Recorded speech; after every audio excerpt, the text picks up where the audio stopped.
하나님께서 오늘 우리에게 주신 영의 양식은 신약성경 마태복음 26장 26절부터 30절까지.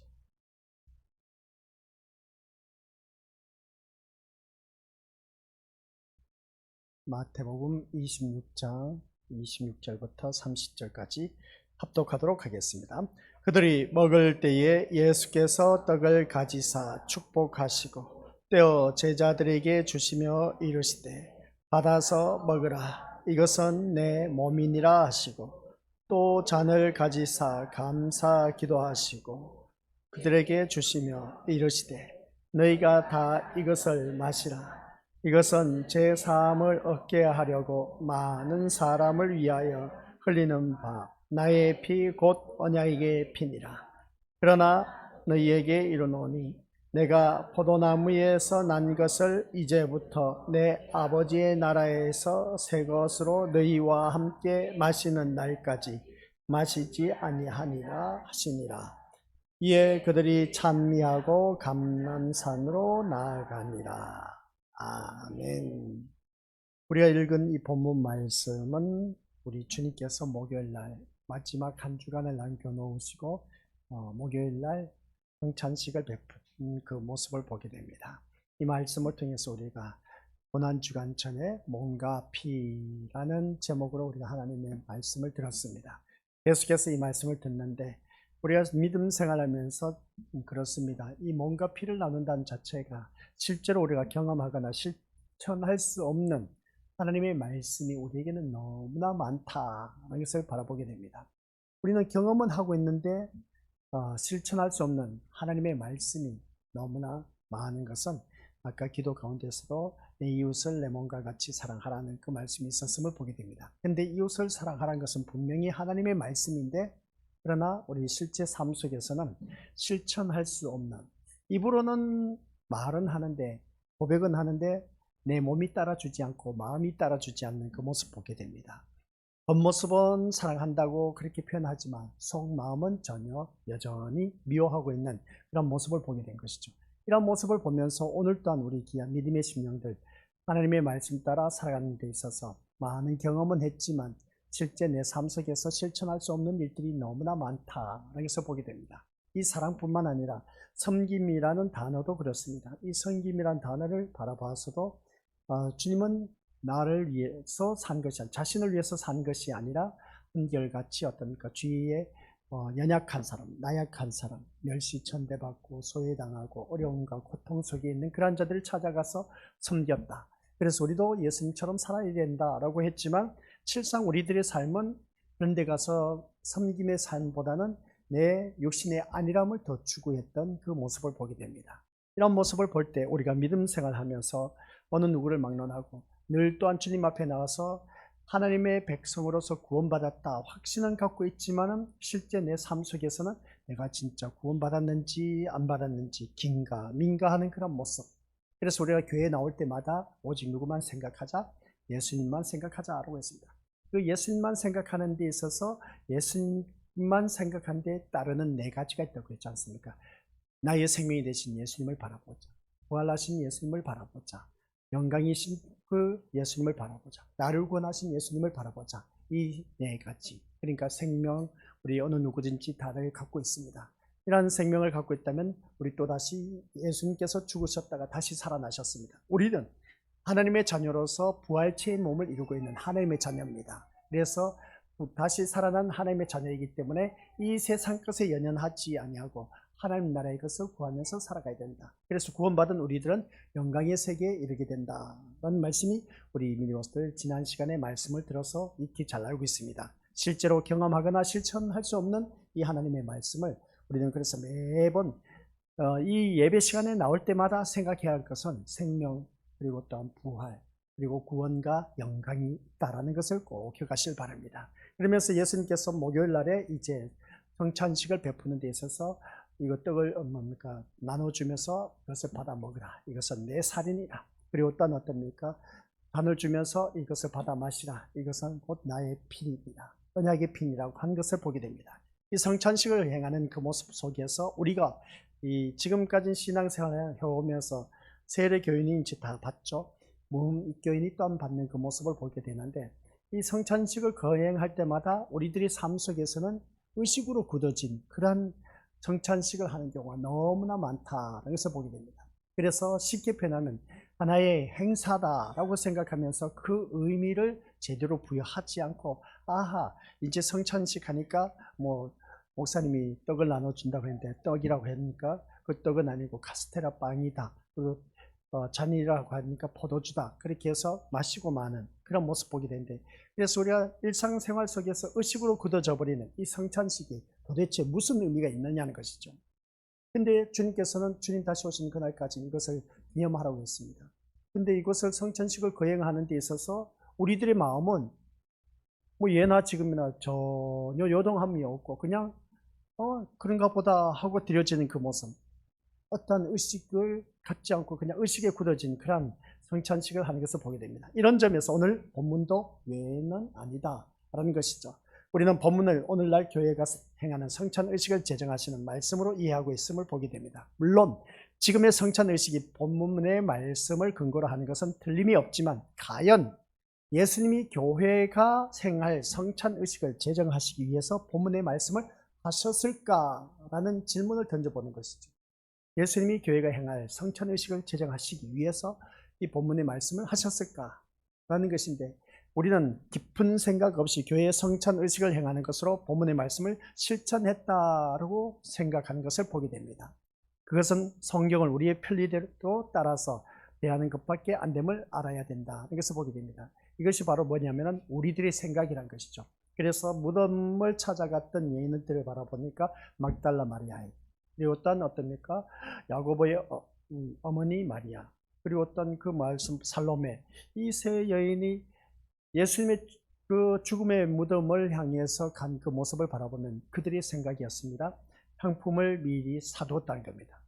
이미 마리아가 어떻습니까? 향품을 예수님의 머리에 발랐고 장례식을 위해서 어떻습니까? 부었다라고 그렇게 말씀을 드렸는데도 불구하고 이 세 여인들은 어떻습니까? 다시금 향품을 준비해서 온전히 예수님의 그 장례식을 완벽하게 갖추기 위해서 준비해서 갔다는 겁니다.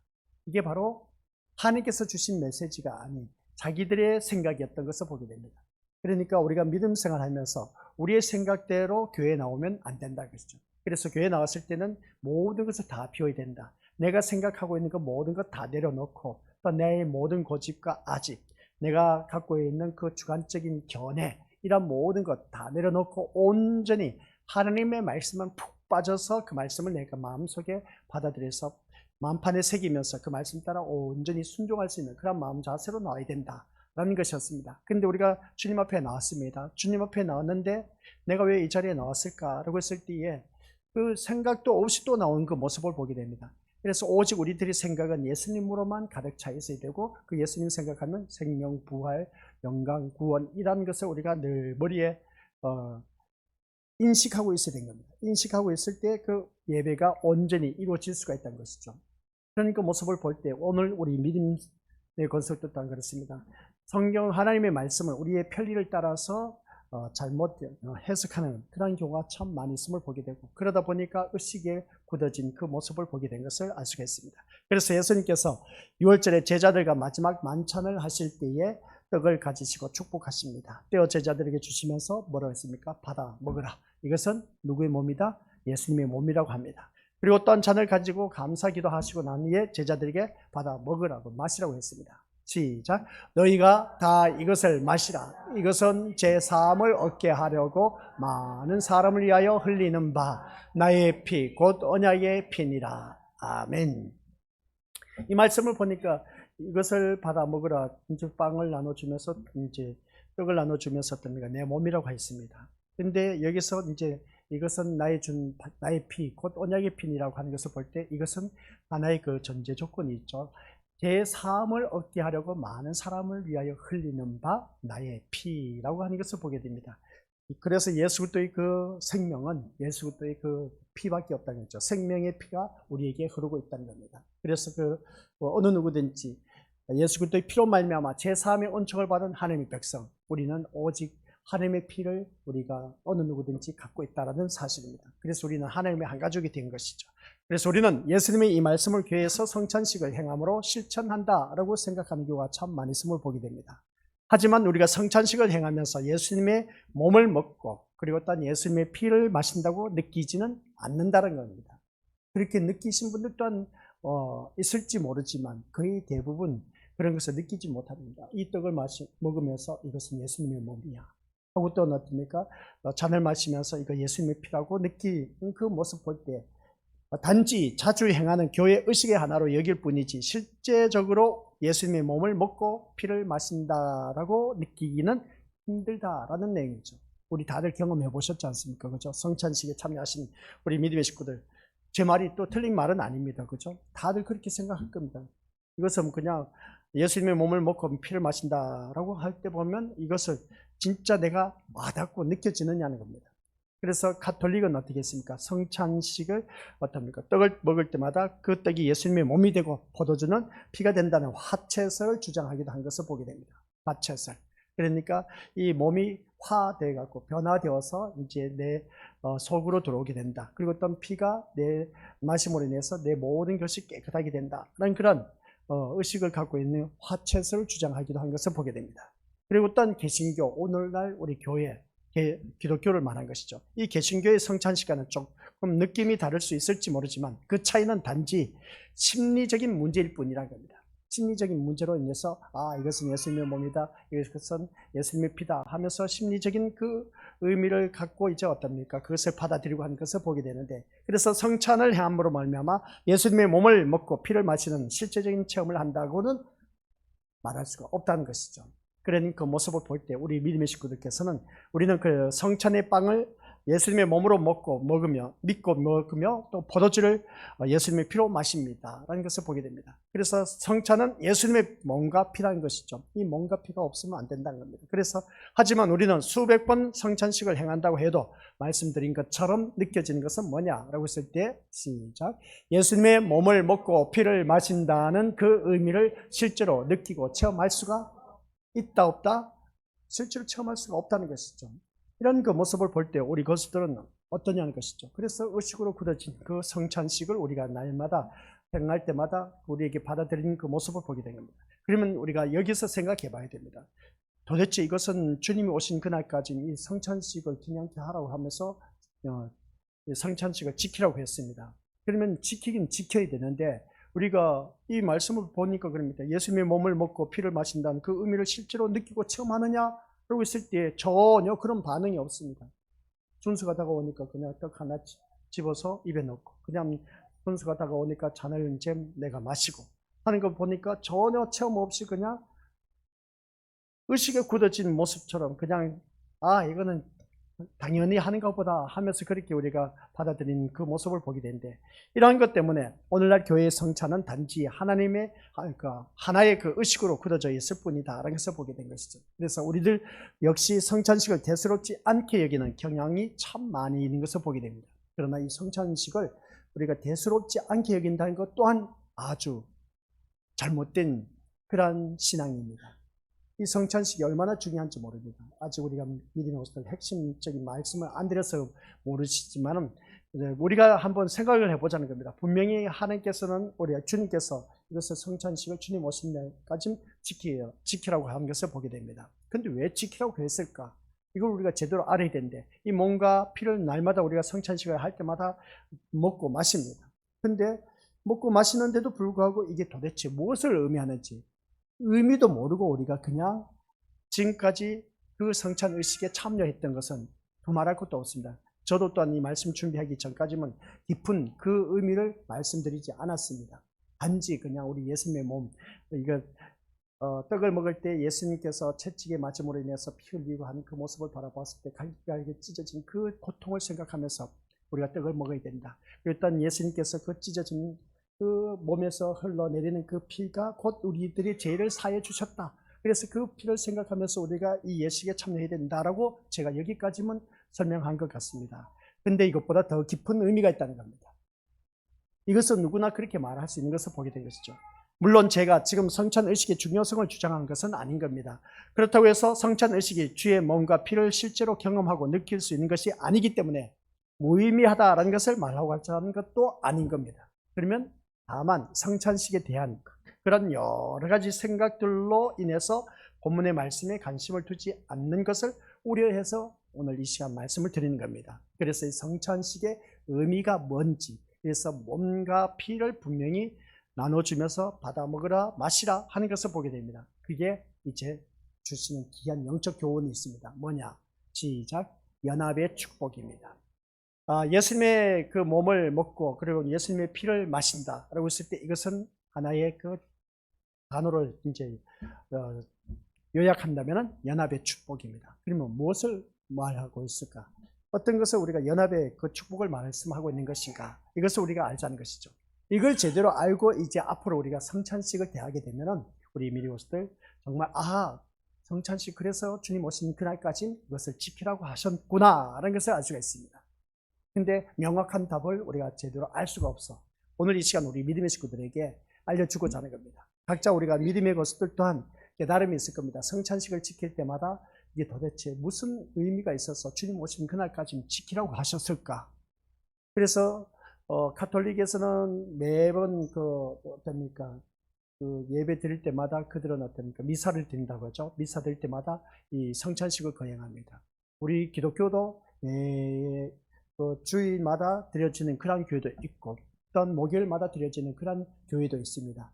그리고 2달 만에 한 번씩 드리는 교회도 있고 3달 만에 분기별로 한 번씩 드리는 교회도 있고 가지각색입니다. 우리 신림교회는 절기 때마다 이제 드려지는데 이 연합의 축복이 이걸 성찬식에 대해서 이제 깊은 의미가 뭐냐? 연합의 축복이다. 그래서 우리가 성찬식을 할 때마다 그때 목사님께서 하셨는데 연합의 축복의 의미가 있다. 그러면 그 연합이 무엇을 의미하고 있을까? 그래서 몸과 피로 말미암아 우리는 하나님의 자녀가 되었다는 것, 이걸 먼저 머리에 염두에 둬야 됩니다. 아셨죠? 그래서 예수님은 제자들에게 무엇 때문에 이런 말씀을 하시는 것일까? 하는 것을 볼 때 제자들은 예수님과 함께 유월절을 기념하는 만찬을 하고 있으면서도 예수님이 가시는 십자가 길에 대해서는 전혀 알지 못했습니다. 제자들은.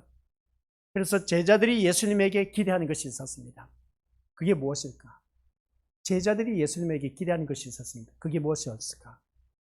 아직 예수님은 붙잡히기 전이었습니다. 한결같이 제자들은 예수님에게 기대한 것은 메시아이신 예수님이 자신들과 함께함으로써 자신들이 가진 소망이 성취되는 것입니다. 자신들이 가진 소망이 성취되는 것이 무엇일까? 그것은 즉 자신들의 몸과 이름이 예수님으로 인해서 세상에 영광된 존재, 영광된 그 자리에 앉는 것. 그래서 세상 뭔가 바라보고 있었다. 그래서 보게 됩니다. 그래서 세상에서 영광된 존재로 드러나는 그때를 소망하는 것을 바라보게 됩니다. 제자들이 한결같이 기대하는 것이 바로 그것이었습니다. 이게 오늘 우리 미니버스들 이제 몸과 피를 나누면서 이게 중요한 겁니다. 오늘 주님 앞에 나오셨습니다. 우리 믿음의 식구들이 분명히 나오셨죠. 나오셨는데 어떤 목적으로 나오셨습니까? 어떤 소망을 갖고 나오셨느냐? 오늘 이 예배를 드리면서 어떤 기대를 하고 나오셨느냐?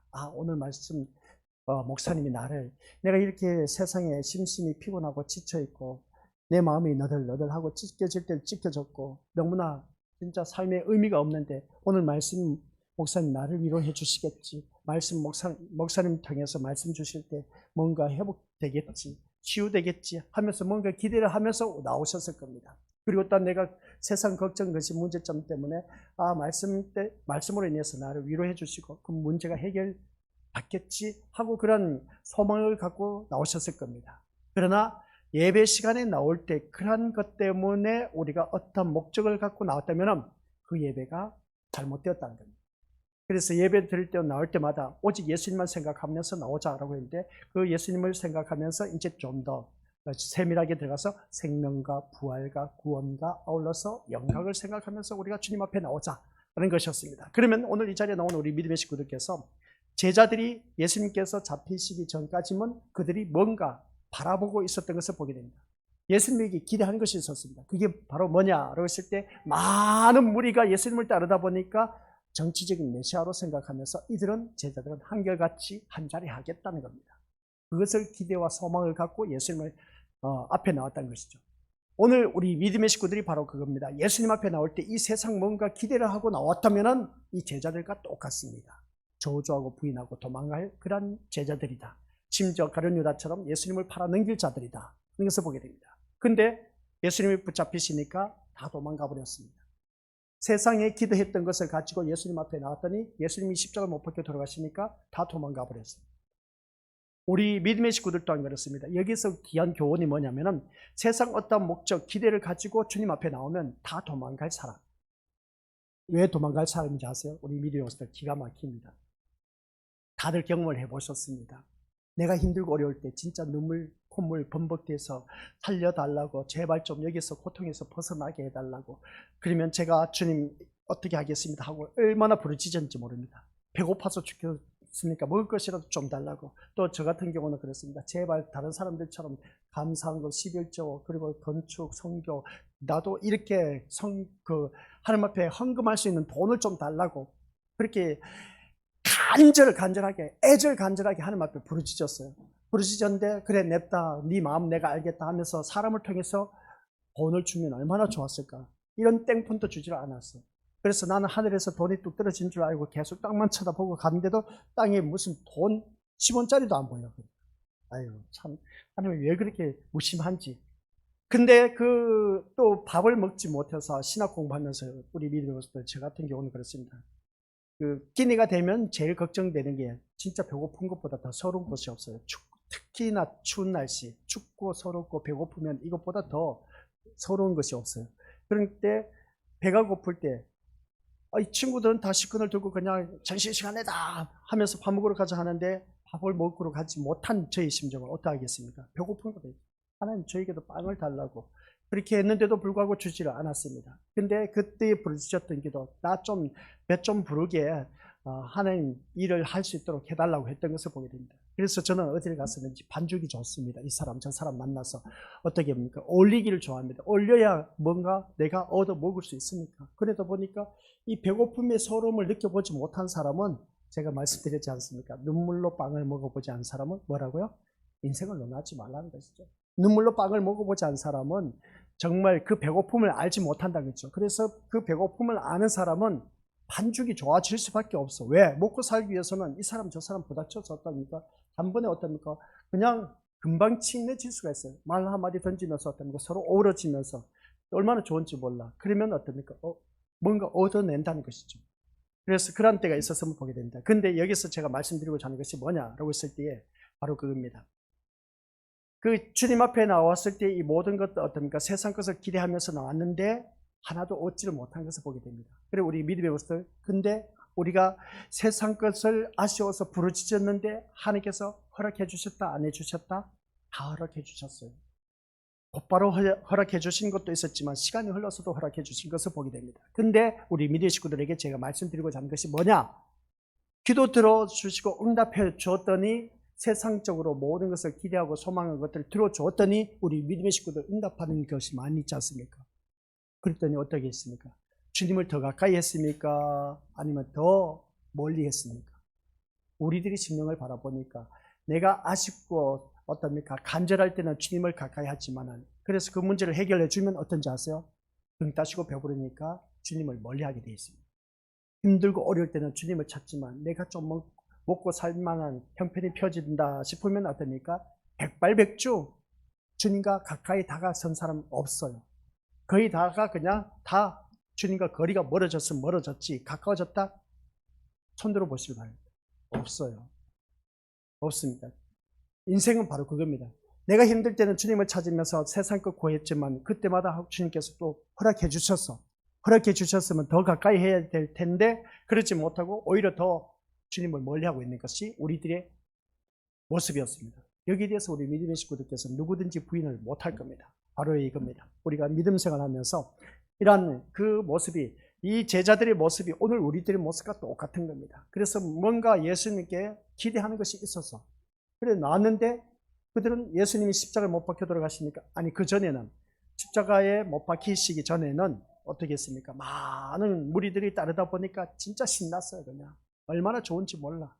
그런 그 모습 보니까 야 이제 우리 이 로마 정권에서 벗어나서 우리는 해방의 기쁨을 얻어서 우리 이제 이스라엘 나라 한 나라의 그 자리를 하겠다 하면서 그렇게 들떠 있었습니다. 근데 맥없이 로마 병정에 잡혀가고 고문당하고 십자가에 못 박혀 돌아갔으니까 다 한결같이 도망가 버리는 저주하면서 부인하며 도망가는 그 모습을 보게 됩니다. 그래서 제자들은 예수님을 통해서 뭔가 얻고 정치적인 메시아로 생각하면서 세상 영광을 바라보고 따라다녔는데 결국은 이 제자들은 다 도망갔다라는 사실. 이게 무슨 말이냐면 제가 왜 반복하냐면 교회 나올 때에 세상 어떤 영광과 세상 어떤 목적과 세상 어떤 기대를 갖고 소망을 갖고 나오면 우리 믿음의 식구들 백발백중 다 도망갈 사람입니다. 아시겠습니까? 그러니까 교회 나올 때는 그런 거 다 내려놓고 오직 교회는 왜 다닌다고요? 천국 가기 위해서라고 했습니다. 그럼 천국 가려면은 누구를 통해서 갈 수 있다? 예수님 때문에. 그리고 예수님을 생각해야 돼. 예수님만 생각하고 교회 나오셔야 돼. 다른 걸 생각하지 마시고 뭐 어린애가 울든지 누구를 만나든지 저 사람 이 사람 만나다 보면 어떻습니까? 아이 뭐 사람 우리가 의식하면서 또 교회 다니는 경우가 참 많이 있는데 그런 거 다 필요 없어요. 다 필요 없습니다. 내가 천국 가려면 오직 예수님만 바라봐야 된다니까요. 다른 거 볼 겨를이 또 없어. 아시겠습니까? 바로 그 말입니다. 오늘 이 말씀을 통해서 제자들은 그래서 세상 영광을 바라보고 예수님을 기대하면서 쫓았습니다.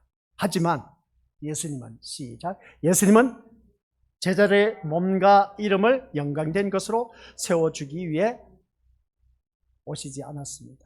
우리 믿음의 식구들 세상 영광된 자리에 어떤 세우기 위해서 이 자리에 우리 예수님 오시지 않았습니다. 착각하지 마시길 바랍니다. 우리 믿음의 식구들 등 따시고 배부르게 해서 부자 되게 하기 위해서 우리 예수님 오시지 않았습니다. 아셨어요? 아셨죠? 이걸 아셔야 됩니다. 이걸 모르다 보니까 오늘날 잘못 그래서 앞에서 외치는 많은 목회자들이 있지만 잘못 외치고 있다는 것을 보게 된 것이죠. 세상 것으로 채워주시기 위해서 우리 예수님은 오시지 않았습니다. 이걸 꼭 믿으시기 바랍니다. 성경에 그렇게 나와 있어요. 제자들 보세요. 세상적으로 세워주려고 했으면 로마 정권에서 해방 어떻습니까?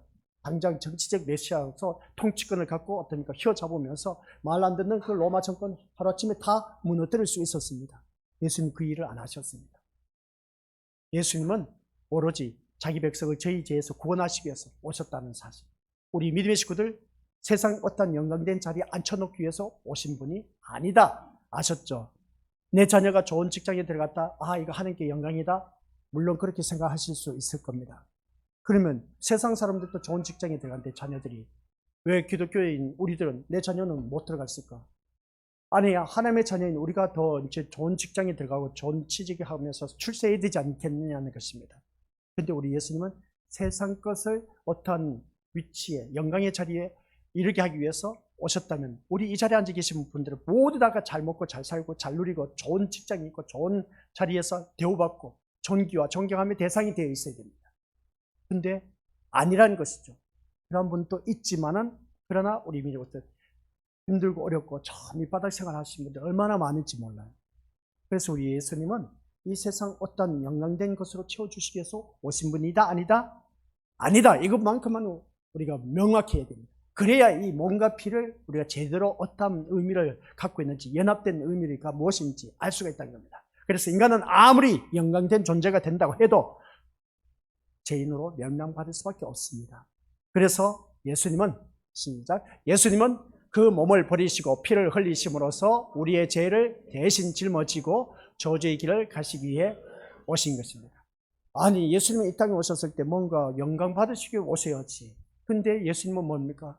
그 몸을 버리시고 피를 흘리면서 우리의 죄를 대신 짊어지시고 저주의 길을 가셨다는 겁니다. 우리 믿음의 식구들 저주의 길로 가라면 누가 가겠습니까? 평탄한 길을 가고 싶어 하지 좁은 길 가라고 하니까 누가 좁은 길 가고 싶어 했냐는 것이죠. 아니, 큰 길 놔놓고 왜 좁은 길 가냐는 것이죠. 미쳤지. 그리고 그렇게 다들 생각합니다. 바로 그거인 것이죠. 그런데 우리 예수님이 가신 길은 저주의 길을 가셨다는 겁니다. 그 저주의 길이 뭐겠습니까? 십자가의 저주였습니다. 그래서 십자가의 저주에서 못 박혀 돌아가심으로 해서 우리 또한 그 저주에 이미 우리도 못 박혔고 우리는 저주에서 해방되었습니다. 그래서 제3의 은총을 받았습니다. 이 말씀이 이제 몸과 피에 연결됩니다. 이걸 아셔야 돼요. 아셨죠? 그래서 오늘 이 자리에 앉아 계신 우리 것들 예수님과 함께 하시면 죄인된 자에게는 용서라는 길이 열리는 축복이 아닐 수가 없다는 말씀입니다. 그래서 이 저주의 길을 가시기 위해서 오신 그 예수님, 우리의 죄를 대신 짊어지시고 저주의 길을 가셨는데 용서라는 단어가 있게 되는 겁니다. 그래서 제3의 은총을 받았다는 것이죠. 그 제3의 은총을 받은 것이 무엇으로 인해서 예수 그리스도의 피로 말미암아 제3의 은총을 받았습니다. 그래서 예수님은 그 같은 사실을 전혀 알지 못한 제자들에게 떡을 가지사 축복하시고 떼어주시면서 뭐라고 했습니까? 먹으라. 이것은 내 몸이니라 하는 것을 보게 됩니다. 이것은 뭐냐라고 했을 때 제자들이 예수님의 몸과 하나가 되는 관계에 있게 될 것을 의미하고 있다는 것을 보게 됩니다. 그러니까 이 떡을 주면서 이것을 받아 먹으라. 이것은 내 몸이라고 했을 때 주님과 연합된 그것을 의미하고 있다는 것을 보게 됩니다.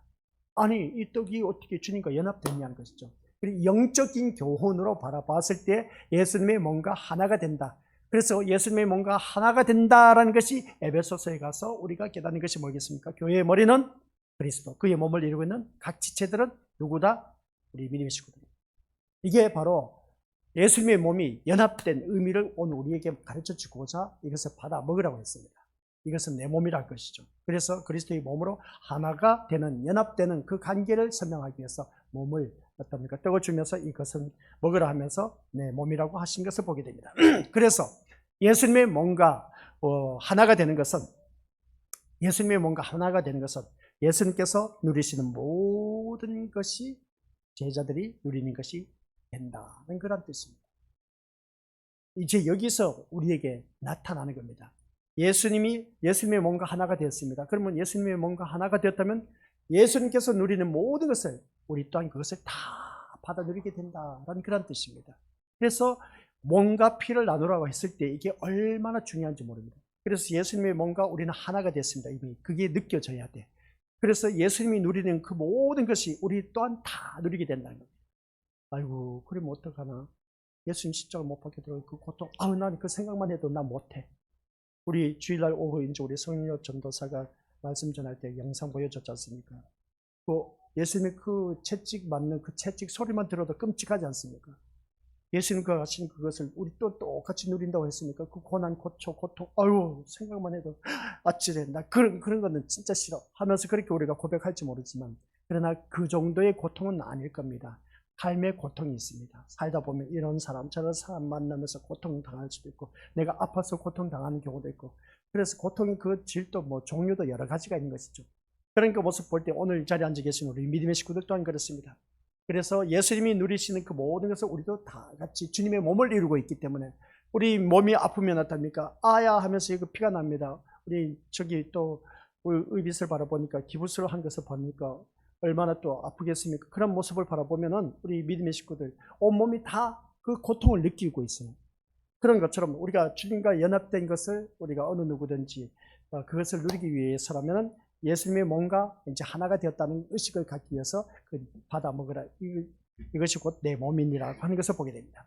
그래서 예수님의 그 몸이 저주 받으셨다면 그 저주에는 제자들도 함께 있게 된다라는 말씀 내용입니다. 오늘 이 자리에 앉아 계신 우리 것들 어느 누구든지 그렇습니다. 따라서 예수님이 말씀이 좀 어려울지 모르지만 어렵게 생각하지 마시길 바랍니다. 아셨죠? 어렵다 하면 어렵게 받아들일 수밖에 없어요. 그러다 보면 말씀이 이해가 안 돼. 깨달아지질 않아. 말씀은 간단하고 단순합니다. 어렵게 생각하지 마시고. 그런데 제가 이렇게 말하면 도대체 무슨 말인지 모르는데 어떻게 어렵지 않게 생각하냐는 것이죠. 예수님의 몸은 다른 걸 생각하지 마시고 교회 머리는 그리스도, 그의 몸을 이루는 지체들이다. 그러면 우리는 예수님과 함께 하나가 된 몸이다. 아시겠습니까? 그래서 예수님이 고통을 당하시면 나도 그 고통을 느낀 그런 자가 되어야 된다. 내 몸이 상처가 나면 온몸이 다 상처난 그 고통을 느끼지 않습니까? 그죠? 그와 똑같은 겁니다. 그래서 몸을 받아 먹으라고 했습니다.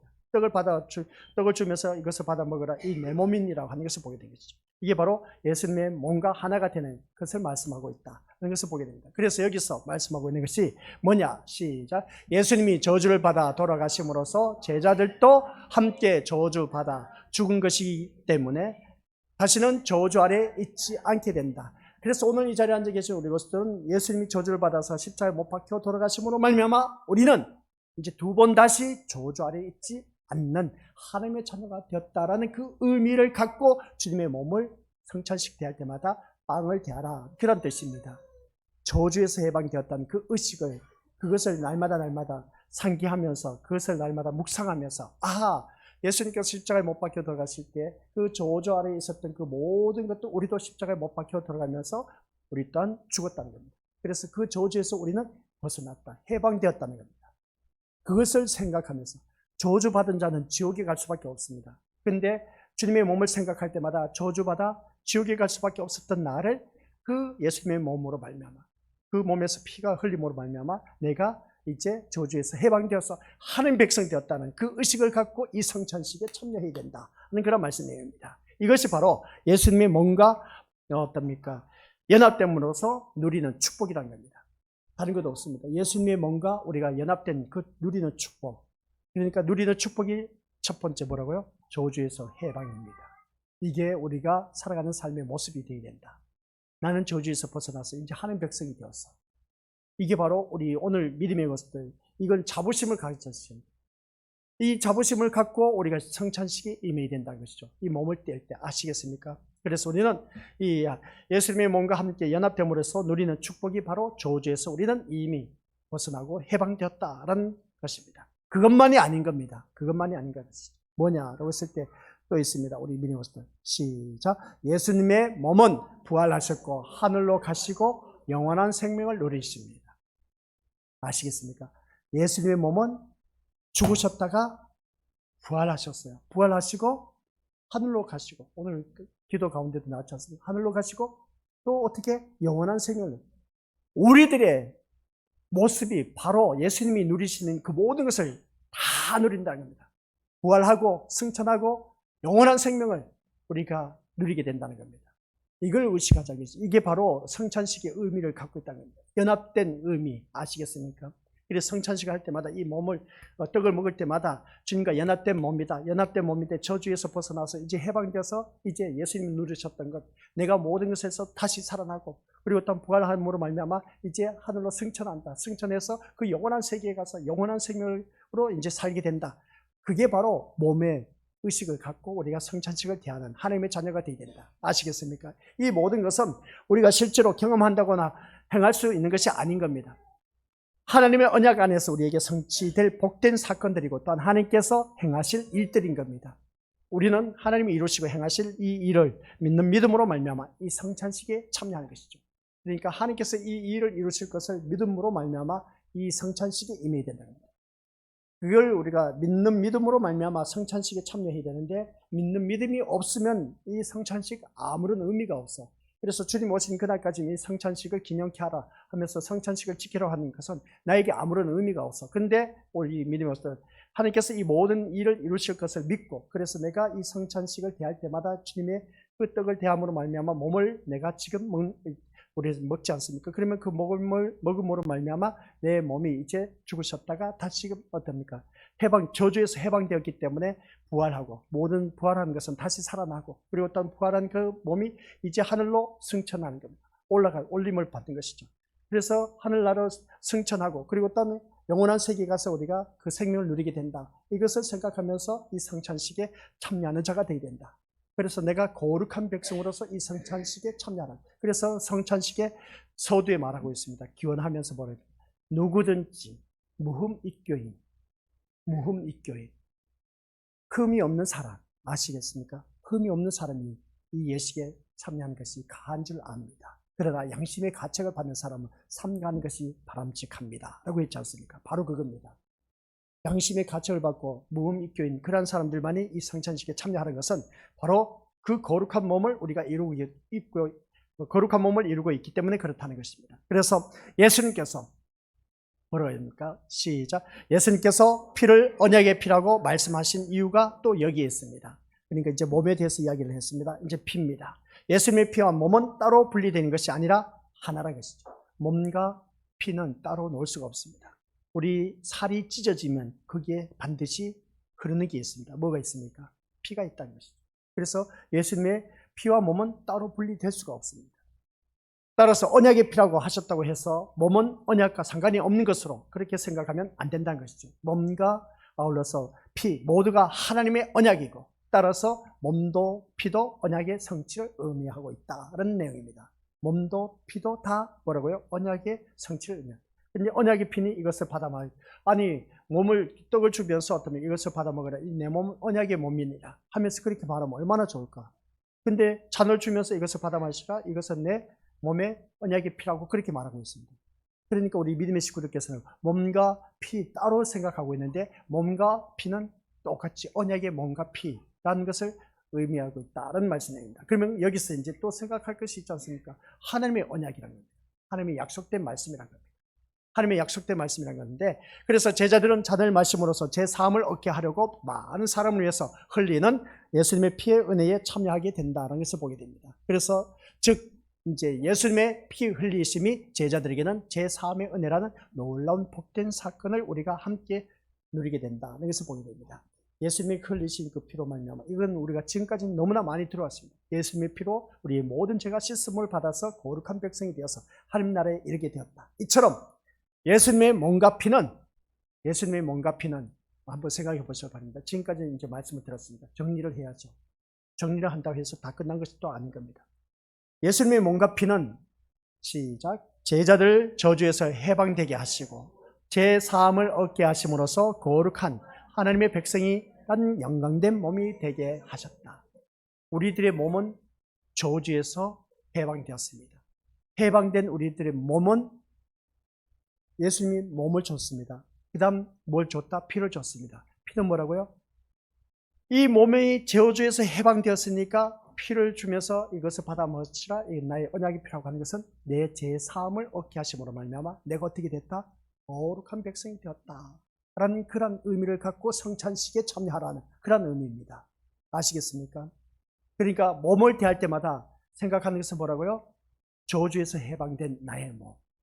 그러면 해방된 나의 몸은 이제 하나님 나라에 가게 되지 않습니까? 하나님 나라에 어떻게 갈 수 있습니까? 제3의 은총이 있어야 돼. 그래서 이 피를 받아 마시라 했을 때 그 피가 내 모든 죄를 사해 주셨다.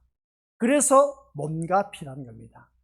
아시겠습니까? 근데 여기까지는 끝나는 게 아니야. 아직 더 말씀이 나가야 되는데 우리 믿음의 식구들 듣는 걸 보니까 아주 너무 어렵게 생각하면서 듣는 것 같습니다. 더 이상 말씀 설명하면 더 헷갈릴 것 같아. 아이고 소리가 나옵니다.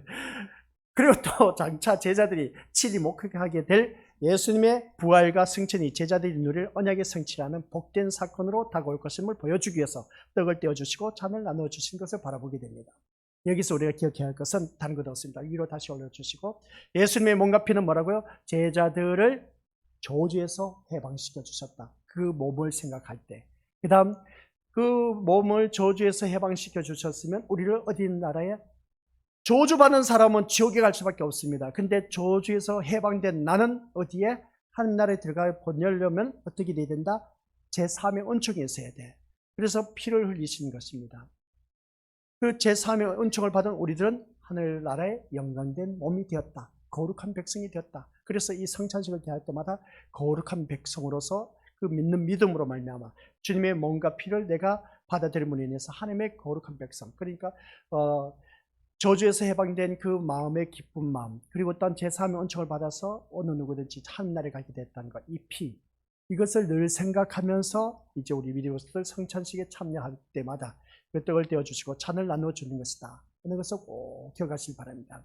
오늘은 여기까지. 그래서 오늘 다른 거 생각하지 마시고 우리 믿음의 식구들께서는 예수님의 몸과 피는, 몸은 저주 아래 있던 나를 우리가 해방시켜 주셨다. 피는 천국에 보내기 위해서는 제3의 은총을 생각하면서 이 성찬식을 대해야 된다. 그러면 저주에서 해방되고 제3의 은총을 받았으면 나는 어느 나라의 백성이 되었다? 그렇죠. 하나님 나라의 거룩한 백성이 되었다는 그런 의식을 갖고 성찬식에 참여하라. 오늘 말씀 다 잊어버리고 이것만 생각하면 됩니다. 내 몸은 저주에서 해방되었습니다. 그래서 떡을 나눠주면서 내 몸이 당했습니다. 그리고 또 내 제3의 은총을 받았습니다. 이 잔을 받아 마시라. 내 피다. 그 말을 하는데, 그래서 몸과 피를 말하고 있는 것이죠. 그럼 나는 어떻게 됐다? 하나님 나라의 백성이 됐다는 거죠. 하나님 나라의 백성은 거룩한 백성입니다. 거룩한 백성으로서 네가 성찬식을 대할 때마다 거룩한 백성의 그 의미를 알고 이 성찬식에 임하라 는 말씀입니다. 그 나머지 내용은 우리 위니의 식구들 주일 오전 또 이제 말씀드리게 되겠습니다. 그리고 궁금하시면 주부에 나와 있으니까 더욱더 계속해서 이 말씀 보면은 봐도 또 우리 믿음의 것들 이해가 안 될 겁니다. 근데 계속해서 곱씹어서 보시기 바랍니다. 한 줄 읽어보고 이해가 안 되면 또 한 줄 읽어보고 또 묵상하고, 그래서 우리 믿음의 것들 주일날 오면은 더욱더 명확하게 주님의 몸과 피, 이제는 완전한 개념이 서 있어야 됩니다. 그래야 우리가 참다운 신앙생활, 성찬식도 제대로 할 수가 있고 예배에 참여한 우리들도 이 몸과 피를 나눈 하나님 백성이 거룩한 백성 되기 위해서 이 자리에 나와 앉아있다. 이 거룩한 백성이 나와 앉아있는 이유는 뭐냐? 세상 모든 욕정, 욕심, 욕구 이런 모든 걸 다 잘라내버리기 위해서 우리가 이 자리에 나와 앉아있어야 된다. 세상을 향한 기대와 소망 이런 것들 다 우리가 없애버리고 오직 하늘나라에 대한 소망을 갖고 사는 그런 거룩한 백성으로 만들기 위해서 이 예배에 우리가 나오게 되었다. 그래서 우리는 예수님의 몸과 연합된 그런 그리스도의 공동체의 몸을 이루고 있는 지체들이다 라고 하면서 예수 그리스도의 몸을 세워가야 된다라고 했지 않습니까? 그게 바로 몸과 피로 우리가 예수님의 몸과 피로 하나가 된 하나님의 자녀라는 것입니다. 그래서 그 자녀들은 하나님의 말씀으로 하나가 될 수밖에 없다. 말씀으로 하나가 되지 못한 사람은 분쟁을 일으키고 분열을 일으키고 시비를 걸고 태클을 걸어서 교회를 분란시킵니다. 우린 그런 자가 되어서 하는 겁니다. 교회 다니는 사람 모두 다가 하나님의 말씀으로 하나가 되어서 그리스도의 몸을 온전히 세워가는 우리가 되어야 된다. 이게 바로 몸과 피를 날마다 나누라는 겁니다. 성찬식을 주님 오실 때까지 기념케 하라는 것입니다. 지키라는 겁니다. 이게 다른 것도 없습니다. 그리스도의 몸을 세우라는 겁니다. 성찬식을 통해서. 아셨죠? 그러기 위해서는 내 몸을 이루기 위해서는 아프면 안 돼.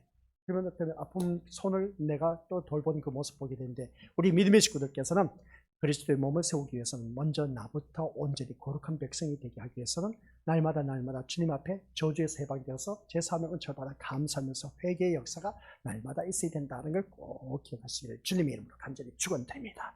아버지 하나님 감사드립니다. 예수님의 몸과 피는 우리의 몸을 저주에서 해방시키시고 그 많은 저주를 받아서 지옥에 갈 수밖에 없었던 죄악들이 예수 그리스도의 피로 말미암아 제3의 은총을 받아 우리는 하나님 나라에 가게 되었다. 하나님 나라에 이르게 된 그 백성의 모습은 거룩한 모습, 거룩한 백성으로서 우리가 날마다 이 성찬식에 참여해야 된다라는 사실. 아버지 하나님, 우리가 알게 모르게 지었던 모든 죄 깨끗하게 제3의 은총을 받았사오니 날마다 회개하는 역사가 일어나서 거룩한 모습으로 거듭난 우리 모든 믿음의 심령들 되어 머지않아 다시 오실 우리 주님을 맞이할 수 있는 영적 신부로서 아버지 한 껴있는 귀한 슬기로운 다섯 처녀처럼 살아가게 하옵소서. 예수님의 이름으로 기도드립니다. 아멘.